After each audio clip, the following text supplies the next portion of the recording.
คนลาวห้อยกว่าละแขวงกวางซีมีแต่ลาวหมดเลยออโตนมัสเรชั่นเขาว่าเขตปกครองโดยแขวงยุนนันแขวงกวางซีแม่นมันอยู่เมืองแก้วก็25 ล้านคนลาวอยู่พม่าก็30 กว่าล้านอยู่อินเดียก็ห้อยกว่าล้านอยู่เมืองไทยก็60 กว่าล้านอยู่เมืองลาวมี2-3 ล้านเห็นบอกเข้าไปมันกินข้าวเหนียวกันอีนั่นอีนี่บักนั่นบักนี่นะนั่นมันคนลาวบอกอันนี้เป็นจังไรมันจังเสียจังสิเป็นยังลาวใหญ่โมใหญ่เอาไปมาหายไปหมดคือปัจจุบันในคณะต่อสู้กับอะไรเป็นยังมันจะเป็นจังสิมันเป็นจังสิเขาจิติไผ่ห้อยท่านข้าพเจ้านี่กันติผู้นำพาเพื่อนมันวัวมาแต่แปรเด่นคันสูงไผ่ก็คือจังสิแล้วคันเขาได้ใช้ชนะนี่คันเอาเห็นบุรีก็ต้องติกองแรกเป็นผู้นำพาเขาเห็นแล้วคันพวกอื่นไปมากมันเป็นเรื่องนึงเนี่ยนะเพราะฉะนั้นพอยังให้เขามากมันต้องเห็นนำกันป้องกันปกปักรักษานำกันเห็นบอกข้าพเจ้าได้ค้นคว้ามาหมดแล้วโมแมนวันใดวันเห็นได้แต่งนโยบายนี้สร้างกระบวนการสร้างพรรคเป็นกลางขึ้นมาเพราะฉะนั้นในสมัยเฮานี้เปลี่ยนศาสตร์เปลี่ยนทุ่งนี้เปลี่ยนประเทศนี้เห็นบ่สมัยหนึ่งนี้อยู่เวียงจันทร์ตาจันทร์มอนั้นเปลี่ยน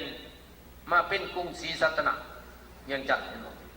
เฮาที่โมเมนต์นะเปลี่ยนศาสตร์ของเฮาอื่นว่าดาวโมเมนต์ลาวศาสตร์นี่กันดาวล้านศาสตร์เห็นบ่ทุ่งก็เปลี่ยนอีกมีแต่พวกเขาเปลี่ยนได้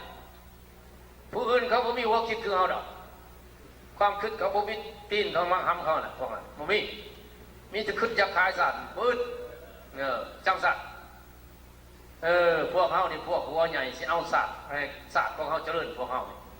หัวกระทอกันนั่นแหละแต่สมองพวกเขานี่ก็คือเขาเพราะฉะนั้นเพื่อจะให้หัวเขาใหญ่ทุกคนก็ต้องเฮี้ยนทำเฮี้ยนเนี่ยต้องทำเฮี้ยนความรู้มีมาทุกคนต้องทำเฮี้ยนหลายๆสมองคือกันเพื่อบ่ให้เขาตำหนิตีเตียนเลยเห็นบอกศาสตร์ก็ต่อไปอาณาจักรดาวล้านสร้างเนี่ยสหรัฐดาวล้านสร้างมีหลายประเทศได้สิเข้ามาเนี่ยข้าพเจ้าบอกว่าดอกยางพวกทานดีใจเป็นวัน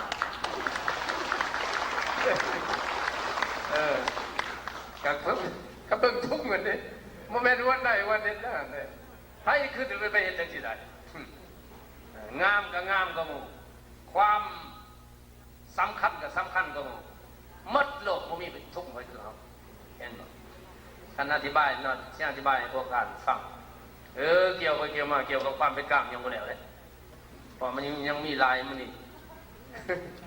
ยักย่ำให้พวกการนั้นล่างค้นว่าความเป็นกลางมันจะสำคัญที่สุดเขาทิมหมดแล้วลาวแก้วมันก็เตะทิมแหละที่มีความหมายที่สุดเพราะฉะนั้นเขาก็ต้องยุ่งเกี่ยวมันเรื่องแล้วไปเพราะฉะนั้นมีคนว่าสนิทว่าแบบเสียหยาพวกที่มาโฆษณาทับถมพวกอุปสมคันเขาเชียร์ในอื่นเส้นเขาเห็นแล้วลองผมดูเป็นไพ่เสียบูเจ้าเบื้องโลกแล้วมันต่อสู้กันเห็นขมิ้นน่ะเสียหนุ่มอยากให้โลกฮาบูความเป็นกลางมันไม่มีทูไปก็มาจนบุญมัทิเห็นบ่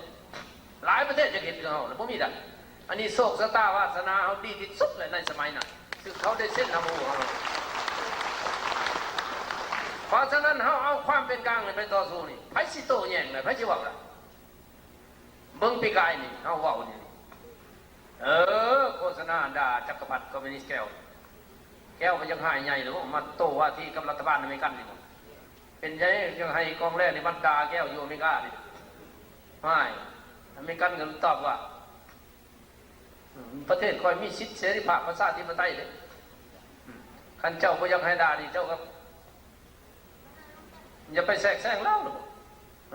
ป้าไอ้เขาเป็นกลางยังให้ไม่กล้าว่าโอ้ยคอยชิว่าได้มันว่ามันก็ชิตาคอยเองหรือเปล่าพอคอยก็เซ็ตหาผู้ความเป็นกลางกันเลยว่า ด้วยกันกับเส้นทบูกันไม่ว่าอะไรโลกเส้นทบูบางคนมันโอ้ยเขาทำลายเลยอันนี้พวกอุปสมบทบอกพวกจ่าพวกขี้เดียดจังให้พวกขายศาสตร์มันบอกจังสิเลยเพราะฉะนั้นให้ลูกหลานเพื่อนรวมศาสตร์อย่าไปเสือเขาเด็ดขาดมีประเทศใดเช่นทำลายความเป็นกลางของเราบ่มีอย่าไปตัวกันพวกท่านจะไปลงตกโง่ให้เขาเอาได้มาอย่างทรมานต้นยากที่สุดเลยเพราะฉะนั้นต้องปกป้องสาวเอาสัญญาณเป็นกฎหมายโลกคนเลยเห็นบอกเอานี่ไปตัวยังไปตัวว่าคืออินเดียดร.ผมเดินไปวันหนึ่งยังบอกว่าแต่ยังให้เขาประชุมสัญญาเกี่ยวกับความเป็นกลางยังได้ยังนั้น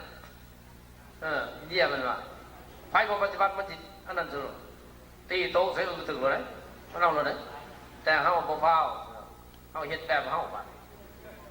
เฮาเฮ็ดนี่โอ้ขับนิ่มนวลใส่สนะเลยเป็นเรื่องของเฮาเลย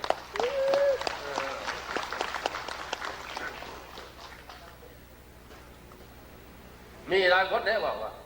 เกี่ยวกับความเป็นกลางมันบ่สำคัญหรอกเห็นบอกพวกฟ้าก็ต่อสู้ใส่ก็ต่อสู้ว่าแต่ผู้ได้ชนะเนี่ยสถาปนาได้ก็ได้มาจังสันเนี่ยอันนั้นเขาว่าแบบโจรแบบอุปสมบทเห็นบอกสู้ชี้หน้าด่าอันนั้นคนซัวอะไรว่าจังสันคือเขาอยู่เฮือนเขานี่กับลูกกับเมียเขาบักโจรสองคนน่ะมาฆ่าลูกฆ่าเมียยึดเอาเฮือนนี้เตะหัวเอานี่แล้วเขายังไปย่องโจรนั่นอีกมาโอ้บักนี่ดีคันย่องโจรนั่นเขาบอกเอิ้นว่าคนสัตว์ก็บ่แม่นสัตว์มันก็ยังหักลูกหักเมียมันมันต่ำกว่าสัตว์อีกแล้วเขาว่าอันนี้โลกเส้นนับผู้ความเป็นกลางในเราแก้วมาทำลายจักรพรรดิแก้วพวกลูกแรงติดมือพวกหนูหักไก่ซอนพวกขี้เดียดจังให้พวกแต่ดับตายไหวพวกหาออกมันนี่แหละเห็นหรอมาทำลายแล้วจะไปย่องเขาอีกวะผู้ใดย่องไปสมหูความคิดนี่เป็นพวกขายศาสตร์ที่สุด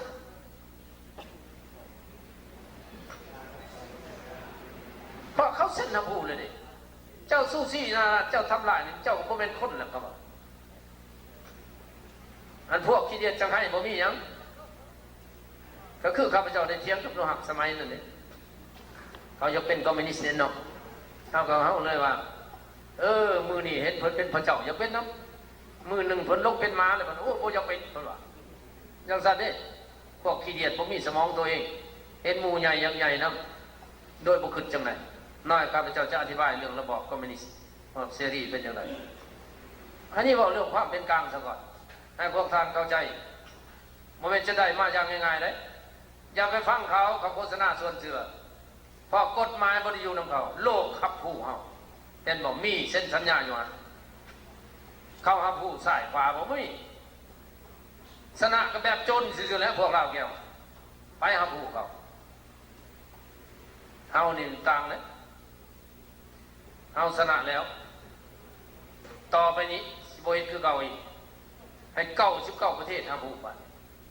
ขับผู้ขับประกันอีกเห็นบอกและจะเป็นประเทศแรกในโลกนี้เป็นกลางแบบนี้ผมเคยมีไหม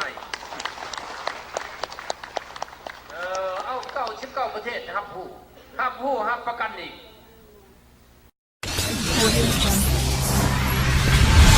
Audio Jungle